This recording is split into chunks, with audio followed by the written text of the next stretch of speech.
Hey everyone, welcome. My name is Laura Cerrano. I'm the owner and founder of Feng Shui Manhattan. Today I wanted to talk to you about books and where you can put them according to Feng Shui, along with other subtle energy details as well. So let's just jump in. Book symbolism. In general, they're great to have inside the home. They can signify education, knowledge, intellect, learning. So receiving that information and then eventually, when ready, you can share it. The subject matter of each book that you have within your home is going to be really important. Just to keep it general, start off by asking yourself or making a physical inventory. What type of books do I currently have within my home? And are they contributing to enhancing my overall well-being, physically, emotionally, spiritually, and mentally? Or are they offering an anchor to keep me stuck? Now, what does that mean? Essentially, through the lens of Feng Shui, we see objects as emotional memories, and we also see them as having energy cords. These energy cords can be created between person to person, or I'll even go as far as saying between the current moment and the past. Essentially, as with anything in the teachings of the energy world, especially in Feng Shui, we promote being as present as possible. And so that presence can be linked to objects, and in this case, books. So what I'm inviting you to do is take a mental and heart look, if you will, at the type of books that you are currently keeping within your home and asking yourself deeper questions. When did I acquire those particular books that may be perceived in a negative frequency that are possibly keeping me stuck? Who gifted me those books? And again, going back to when did I acquire, at what stage in of my life did those books come into my hand? So for example, I've had books that I utilize to help get me out of, let's say, deep emotional trauma. And I know it sounds a bit dramatic, but it's true. So for example, when I was going through the experiencing grieving process of the death of my mother, I acquired certain books at that stage of my life to help me transition from point A to point B. So they became very important. And as I outgrew them and started to heal and maintain that good, let's say, higher frequency of overcoming grief. And yes, of course, it still will subtly creep in, but it's to the point where I'll recognize it, work through it, and then overcome. So I give that more intimate example because if there are books within your home that you've outgrown and perhaps they can be gifted to somebody else, do that. So again, pay attention to the subject matter just to start. And as you can see, it can begin to segue into these other subtle conversations. Where to place your books. Typically, libraries in your home, home offices, living rooms, family rooms, dens. You can even include kitchen, bathrooms, art studios, or whatever other rooms you may have. They're all open season, if you will, for where you can place your books. If you feel you need a more direct guide just to begin, then you can use two methods of Feng Shui to assist in that decision making.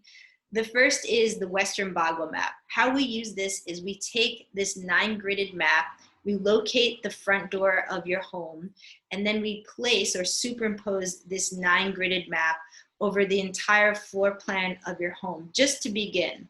And in essence, we're hyper-focusing on the knowledge, spirituality, learning sector, which is on the bottom left-hand corner of this grid. So if you want to begin to experiment with where to place books inside your home, you can use the Western Bagua map method. If you prefer the compass method, the location after you locate it using a compass, whether it's a hiking compass or on your cell phone, will be in the northeast sector of your home. That is also considered the wisdom, knowledge, intellect area. What about the bedroom? Could we place books in the bedroom? It depends. In general, most will say maybe try to avoid it or limit it. For me, I personally do have certain types of books within my bedroom. A lot of them focus more on a positive nature that will help ground me in before sleeping. For example, affirmation books, mantra or prayer books, and I even have my own journal. So those can be the exceptions on a general conversation. However, you still, again, need to pay attention to the subject matter and the content that you're inviting into the bedroom. The bedroom in general is meant for rest and rejuvenation. So keep that in mind. So if you have books that relate to that type of subject matter, perfect. If you have books that relate to work or things that have been unfinished or create worry or anxiety, such as books with war references or violence, I don't really recommend it. But again, you'll be the final decision maker. And if you notice that your sleep hasn't been the greatest, why not test out these recommendations? Books underneath the bed. Is that going to be a good idea?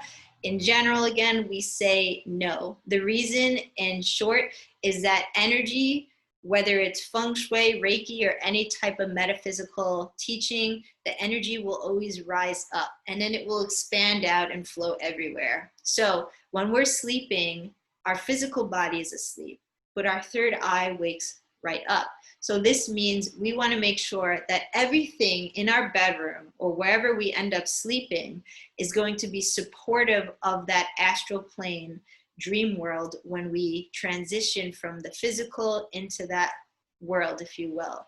And so if we have books underneath our bed that, again, maybe promote worry, stress, violence, war, anxiety, that energy can easily permeate into our dream state and interfere with our physical rest, our mind, our spiritual and emotional rest. So you do want to pay attention to that. Do not take this lightly. Now, I understand we need to make negotiations.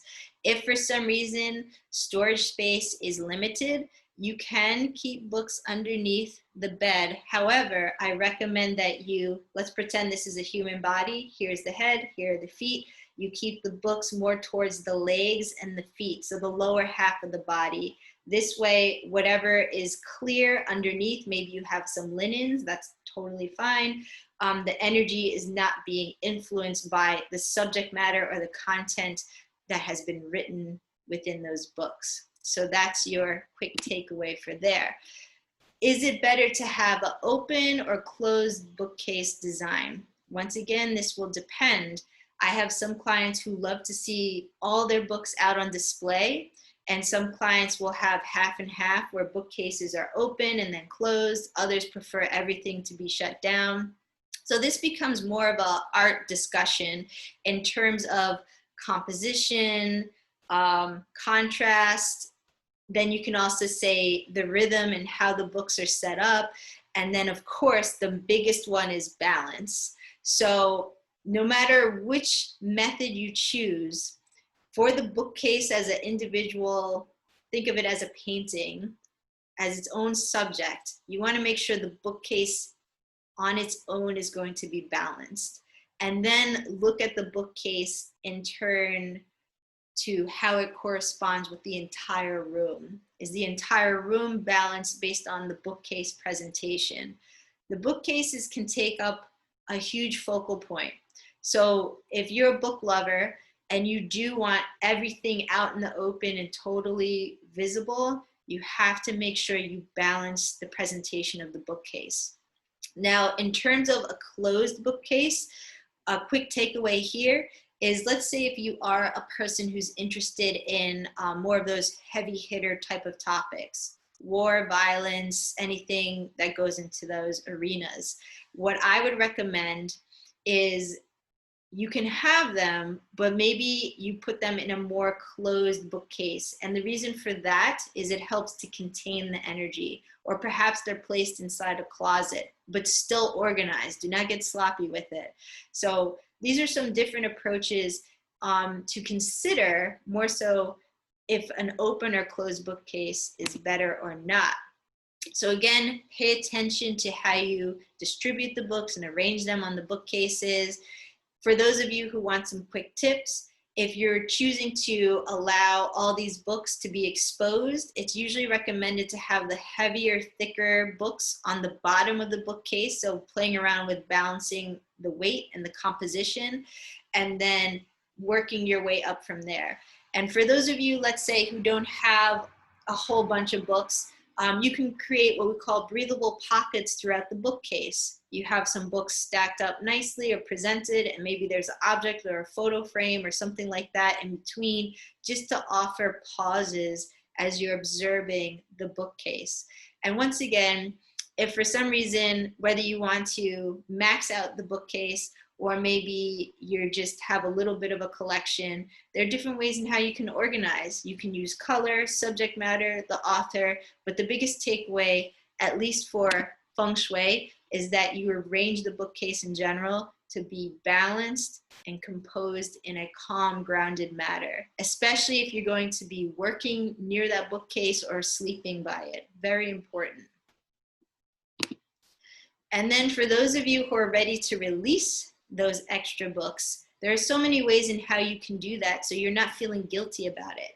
That's the number one thing I get from clients. Oh, I feel guilty, like I don't want it to go to waste. It doesn't have to go to waste. You can resell them. You can donate them to Goodwill, a local library, or one of your favorite charities. You can gift them to friends or family. I've been gifted many books, and when I'm done reading them, I gift them and pass them on.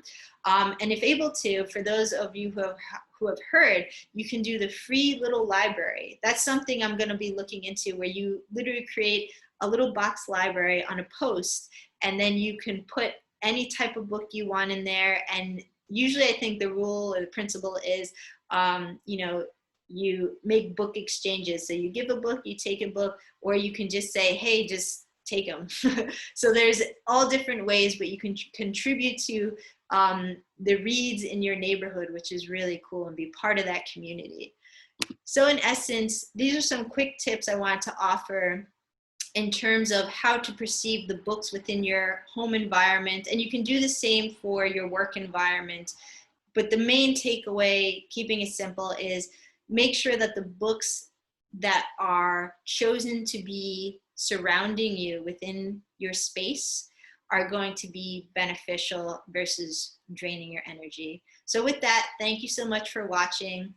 Feel free to subscribe to our YouTube channel and keep an eye out for additional quick Feng Shui tips. All right, bye everybody.